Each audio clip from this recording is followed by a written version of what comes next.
The town of Hollow Creek was a forgotten place. Buildings stood empty. Windows were like vacant eyes. Time seemed to stand still. The townsfolk spoke in hushed tones. They remembered the Harringtons. A wealthy family, they had lived in the grandest house on the hill. Then they vanished. No explanation, no trace. Just an empty house looming over the town like a tombstone. Old Mrs. Clementine, her face a road map of wrinkles, remembered the stories. "The house is cursed," she'd say, her voice trembling. A darkness took root there long ago. Her cloudy eyes held a distant fear. The Harringtons, she claimed, had been victims of their own greed. Their wealth, built on secrets, had come at a terrible price. The walls whisper, she'd murmur, and the shadows hold their breath. The whispers started subtly, unexplained noises at night, objects moving on their own. The townsfolk avoided the house. They said the Harringtons were trapped there, their souls bound to the house, condemned to roam its halls for eternity. The whispers grew louder. Visions were seen in the windows. Shadows moved within, but no one dared to look too closely. The Harrington house became a monument to fear, a testament to the darkness that lay dormant within its walls. Clara, an aspiring writer, was drawn to Hollow Creek. She was searching for inspiration, for a story that would make her name. The locals warned her about the Harrington house. "Stay away," they pleaded. But their warnings only fueled her curiosity. Clara saw the house as a challenge. She believed that within its haunted walls, she would find the story she was looking for. She was determined to uncover the truth behind the whispers, to confront the darkness that haunted the Harrington house. Section 5. The Dust-Covered Threshold. The old iron gate creaked open with a groan, its rusty hinges protesting against the movement. It had been years, perhaps decades, since anyone had dared to cross this threshold. The house loomed before her, its windows like empty eyes watching her approach. The structure seemed to breathe, exhaling a cold, musty air that sent shivers down her spine. "Here we go," she whispered to herself, trying to muster the courage to step forward. Her heart pounded in her chest, each beat echoing in the silence. Clara stepped inside. The air was heavy with the scent of decay, and dust swirled in the faint rays of sunlight that pierced the gloom. The floorboards creaked under her weight, as if the house itself was warning her to turn back. "It's like stepping into another world," she murmured, her voice barely audible. The house was a time capsule, frozen in a moment-long past, filled with memories and secrets. She ran her fingers along the dusty surfaces, feeling the grit beneath her fingertips. A chill ran down her spine, not just from the cold, but from the eerie sensation that she was not alone. She felt a presence, watching her every move. The silence was broken only by the sound of her own breath and the occasional creak of the old house settling. Shadows seemed to dance in the corners of her vision. Clara pressed on, deeper into the heart of the house. Each step took her further into the unknown, her curiosity battling with her fear. She had to know what lay hidden within these walls. "I can do this. I have to," she whispered, her voice trembling. She had come too far to turn back now. The answers she sought were somewhere in this house, and she was determined to find them. Section 6. Shadows in the Silence. Each room was a portrait of decay. Furniture lay draped in white sheets like ghosts of their former selves. Cobwebs hung from every corner, and the air was thick with the weight of forgotten memories. "What happened here?" Clara wandered through the house.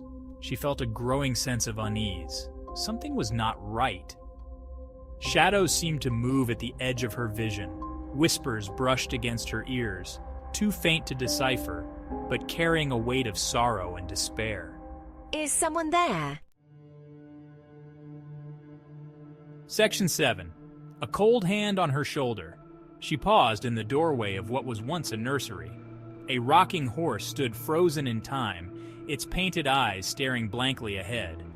The room was filled with an eerie silence, the kind that makes the hairs on the back of your neck stand up.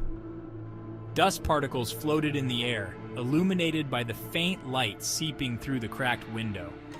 The atmosphere was thick with a sense of abandonment and forgotten memories. This must have been a child's room. The walls were adorned with faded wallpaper, once vibrant with playful patterns, now dulled by time. Toys lay scattered on the floor, untouched for years. A small bed, covered in a thin layer of dust, stood in the corner, a silent witness to the passage of time.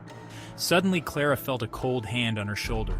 She spun around, her heart pounding in her chest, but there was no one there. The sensation was so real, so chilling, that she could still feel the icy grip lingering on her skin. Her breath quickened, and she could hear the blood rushing in her ears. "Who's there?" Her voice echoed through the empty room, but there was no response. The silence was deafening, amplifying her fear. The air grew colder. Clara could hear the faint sound of a child's laughter echoing through the empty halls. It was a haunting sound, filled with an unsettling mix of innocence and malice. The laughter seemed to come from everywhere and nowhere at once, making it impossible to pinpoint its source. "Come play with me." The whisper was barely audible, but it sent a shiver down Clara's spine. It was as if the very walls were speaking to her, urging her to stay, to join in their eternal game. No, this can't be real. Clara's mind raced, trying to make sense of the surreal experience. She had always been a skeptic, never one to believe in ghosts or the supernatural. But now she was questioning everything she thought she knew. She backed away, her mind racing. Fear threatened to consume her, but she clung to her determination. She knew she couldn't leave without finding out what was happening in this house. The answers she sought were somewhere within these walls, hidden among the shadows and whispers. I have to find out the truth. Clara steeled herself, taking a deep breath to steady her nerves. She knew the journey ahead would be fraught with danger and uncertainty, but she was resolved to uncover the secrets of the haunted nursery. With a final glance at the rocking horse, she stepped further into the darkness, ready to face whatever lay ahead. As she moved from room to room, Clara began to see things. Shadows danced on the walls and whispers filled the air. The house seemed alive, breathing with memories of the past. Fleeting glimpses of the past, like scenes from a half-forgotten dream, played out before her eyes. She saw moments of joy and sorrow, laughter and tears, all mingling together in a ghostly tapestry. I saw a family, laughing and happy, their faces now obscured by time.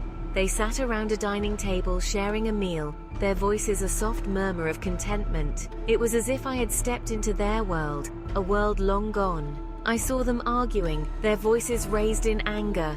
The air was thick with tension, and I could feel the weight of their emotions. It was a moment frozen in time, a glimpse into their lives that felt all too real. And then she saw them disappear. One by one, the figures faded into nothingness, leaving behind only the echoes of their presence. It was as if the house itself was swallowing them whole. One by one, they vanished into thin air, their cries for help echoing through the house. The walls seemed to absorb their pain, their sorrow, and their fear, creating an atmosphere of haunting despair. Clara stumbled back, her breath catching in her throat. The visions were overwhelming, a torrent of emotions and memories that threatened to consume her. She felt a chill run down her spine, her heart pounding in her chest. The visions were so real, so vivid, that she felt as though she were living them. Each scene played out with startling clarity, pulling her deeper into the past. It was a journey through time, a glimpse into the lives of those who had once called this house their home. Panic surged through her. She had to get out. Clara turned and ran, her footsteps echoing through the empty halls. She didn't look back. I burst through the front door and into the cool night air, my lungs burning. She didn't stop running until she reached the safety of her car. As she drove away, she could see the house in her rearview mirror.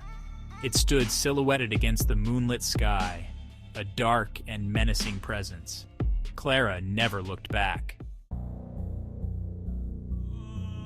Clara left Hollow Creek the next morning. She never spoke of what she had seen inside the Harrington house. The experience changed her.